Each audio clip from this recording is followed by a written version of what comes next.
আসসালামু আলাইকুম প্রিয় পেঁয়াজ চাষি ভাইরা, আপনারা কেমন আছেন? আমি কিং পেঁয়াজ করেছি। আমার পেঁয়াজের বয়স 25 দিন।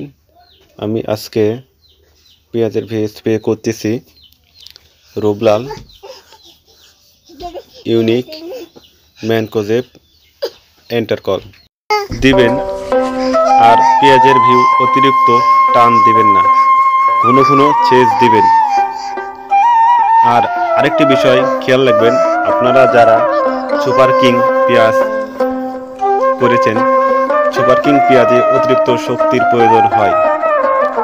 শক্তি কম হলে পেঁয়াজ ভালো হয় না, তাই জৈব সারের পাশাপাশি রাসায়নিক সার দিবেন।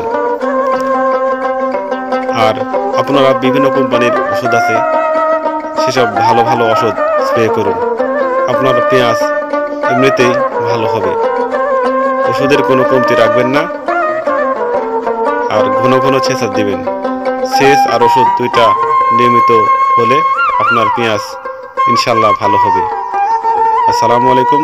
পেঁয়াজের বিষয়ে বিভিন্ন তথ্য পেতে আমার এই চ্যানেলে লাইক দিন, ফলো দিন এবং সাবস্ক্রাইব করুন। ধন্যবাদ সবাইকে।